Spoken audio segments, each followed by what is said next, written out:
আমাদের সংস্কৃতি, আমাদের সংস্কার সর্বদা থাকবে আমাদের সাথে। ভারতের মহান গ্রন্থ আর কাব্যের সম্পূর্ণ সংকলন। সাবস্ক্রাইব করুন তিলক।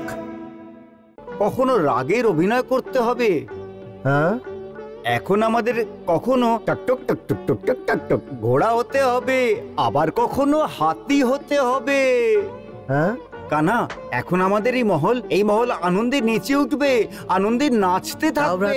হ্যাঁ, আরে কানা, এখন আমি আর তুমি, মানে তুমি আর আমি, মানে আমরা দুজনে মামা হতে চলেছি। মামা? হ্যাঁ। এটার মানে? এর অর্থ এই হলো যে আমাদের বোন সুভদ্রা এখন গর্ভবতী। আরে, এটা তো খুবই শুভ সমাচার, তাই না? কিন্তু এই সমাচারটা আপনি দেওয়ার জন্য হাতে গদা কেন নিয়ে এসেছেন? গদা? হ্যাঁ।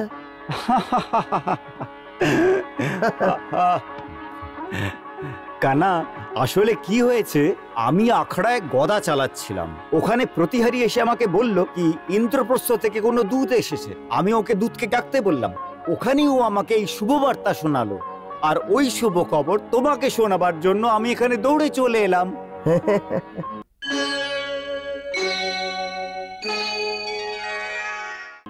কানা, কানা, আমি এতটাই আবেগে ছিলাম যে আমি ভুলেই গেছি যে গদা আখড়াতেই ছেড়ে দেওয়া উচিত ছিল। কিন্তু দাও ভ্রাতা, হ্যাঁ, এইভাবে তুমি এই গদা নিয়ে, হ্যাঁ, আপনি আমাদের সোনামণি ভাগনার কাছে যাবে না? ও ভয়ের চোটে কেঁদে ফেলবে। আরে বাহ, গদা দেখে কাঁদবে কেন? কানা, হ্যাঁ, তুমি ভুলে যাচ্ছ যে আমাদের ভাগ্নে একজন বীর পুত্র, তার সঙ্গে ওর এই দুজন মামাও তো মহাবীর। হ্যাঁ হ্যাঁ। কানা, আমি তো এটাই বলবো যে আমাদের ভাগ্নে মাটির খেলনার সাথে কখনোই খেলবে না। ও তো ধনুক আর গদার মতো খেলনার সাথে খেলবে।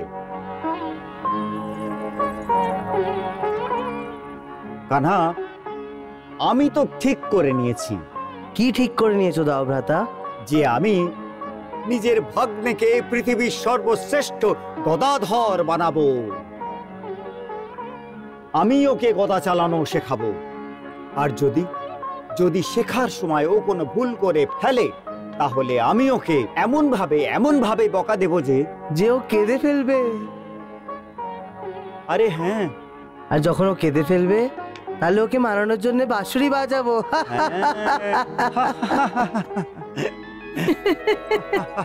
বাহ বাহ বাসুদেব, বাহ। দাওব্রাতা, হ্যাঁ, আপনি আর বাসুদেব কল্পনা রঞ্জনও ভালোভাবেই করতে পারেন। রুক্মিণী, এই কল্পনা রঞ্জনকেই আমরা বাস্তবিকতায় পরিণত করতে চাই। আরে দাওব্রাতা, কিন্তু আপনি তো কালকের কথা ভাবছেন, আজকের বাস্তবিকতা আপনি ভুলে যাচ্ছেন। আজকের বাস্তবিকতা?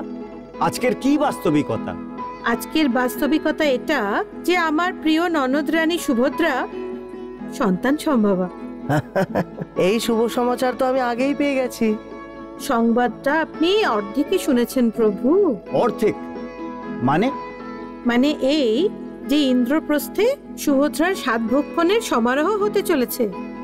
দূত তো সেই খবরই দিতে এসেছিল, আর আপনারা দুজনে শুধু এইটুকুই শুনলেন যে সুভদ্রা সন্তান সম্ভবা, ব্যাস। দাও ভ্রাতা, আপনি তো ভাগ্নেকে গদা চালানোর শিখাও দিতে শুরু করে দিয়েছিলেন, আর এই মহামান্য মানুষ বাঁশি বাজিয়ে ওকে প্রসন্ন করতে চাইছিল। আরে এখন আমাদের প্রস্তুতি নেওয়া উচিত, ইন্দ্রপ্রস্থে আমাদের পক্ষ থেকে কাউকে পাঠানো। এখন প্রস্তুতি নেওয়া উচিত আমার প্রিয় ননদিনী সুভদ্রাকে সম্মান করার জন্য। ওকে উপহার পাঠাতে হবে। হ্যাঁ। কান্হা, আরে আমরা দুজন তো এইসব কথা ভুলেই গেছি। হ্যাঁ দাও ভ্রাতা, আমরা তো আমাদের ভাগনার আসার কল্পনা রঞ্জনের আনন্দ নিচ্ছিলাম।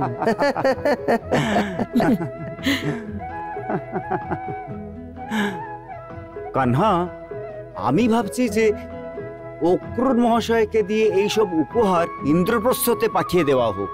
আপনার উচিত নির্ণয় দাও ভ্রাতা। ওই সমস্ত জিনিস যেগুলি আমাদের দিক থেকে ইন্দ্রপ্রস্থ পাঠাতে হবে, ওগুলি তাড়াতাড়ি পাঠিয়ে দিন, যাতে স্বাদের অনুষ্ঠানের আগে সময় মতো পৌঁছে যায়। অবশ্যই দাও ভ্রাতা।